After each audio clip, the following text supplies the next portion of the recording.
Buying a pre-sale is not like purchasing a regular home. There are many rules and regulations that are specific to the purchase of pre-sale in BC.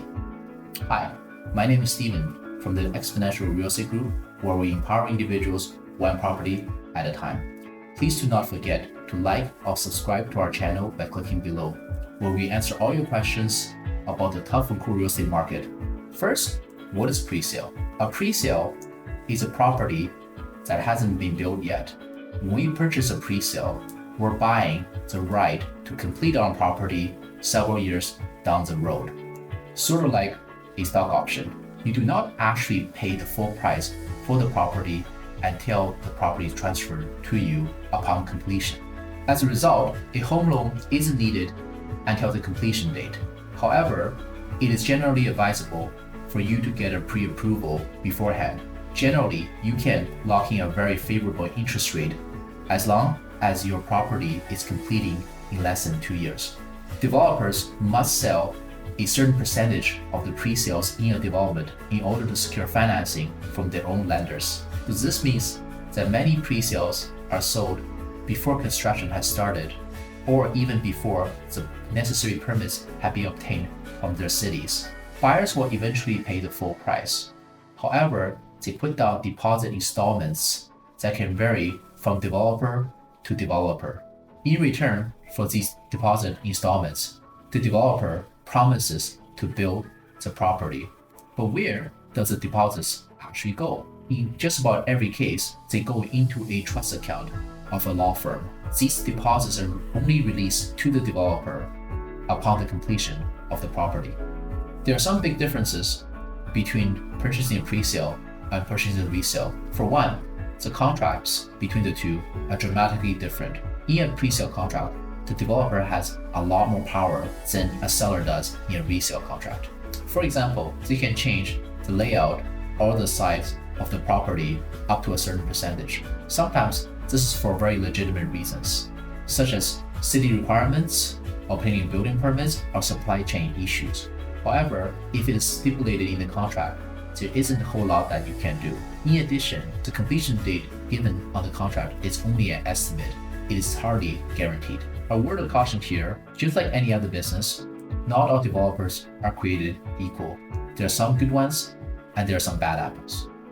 Please make sure to have your realtor thoroughly check the background of the developer that you're purchasing from. Make sure to pay special attention to their workmanship, their after-sale care, and also their completion date accuracy.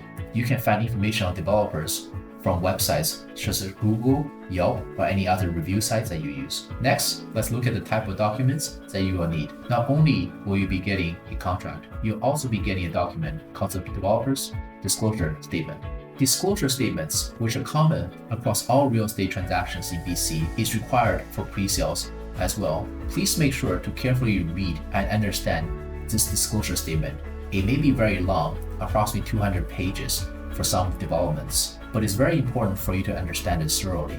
The reason why is because anything that is different from the disclosure to the finished product is something that you can potentially make a developer fix. While our qualified agents in the Exponential Real Estate Group can help you read and understand the contract, we highly recommend that you get a lawyer to review it as well.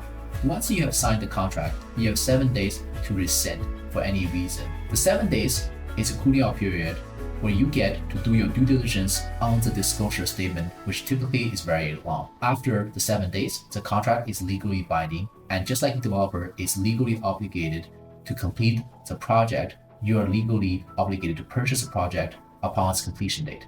And if you do not pay in full on the completion date, you're in breach of the contract. You'll likely lose all of your deposits along with any other legal remedies that the developers may have. Please make sure to factor in payments such as GST and also the property transfer tax on the money that you're likely to need for completion. When you buy a pre-sale in BC, you're protected by the Real Estate Development Marketing Act, or REDMA, which was passed in 2004. This act regulates how developers can market pre-sales. So courts take a very broad definition on what is defined as marketing. It can be anything from social media to showrooms to any sort of information websites that appear online. Next, one of the most common issues that our clients have run into is that constructions are delayed. The delay can be a few months, a year or two, and this can be very, very frustrating. We understand. It is very frustrating to plan for a move that you have no idea when the date will be. However, if it's stipulated in the contract, there isn't much that you can do as a buyer. There are typically two clauses that protect the developer in the case of delay. The first clause is that the developer, at its discretion, could extend the completion date up to a certain period. The second clause is that the developer is not responsible for delays that are largely outside of his control. But please keep in mind that not all delays are negative. For some investors, this delay could mean that the property value has gone up during a period that you did not pay the full price for the property. Next, I want to talk to you about a home warranty that doesn't happen in most home purchases. When you buy a pre-sale, you're covered by a new home warranty. However, to get the full coverage of the warranty, please make sure to report all deficiencies before the warranty period, or else you may void the warranty itself. Usually, when you purchase a pre-sale, you get a 2, 5, or 10-year warranty on your unit and also the structure itself. So now that you've taken all that information in, we come to the ultimate question. Should you buy a pre-sale? Now, all investments have an inherent risk. You need to ask yourself, how much and what type of risks are you comfortable taking on?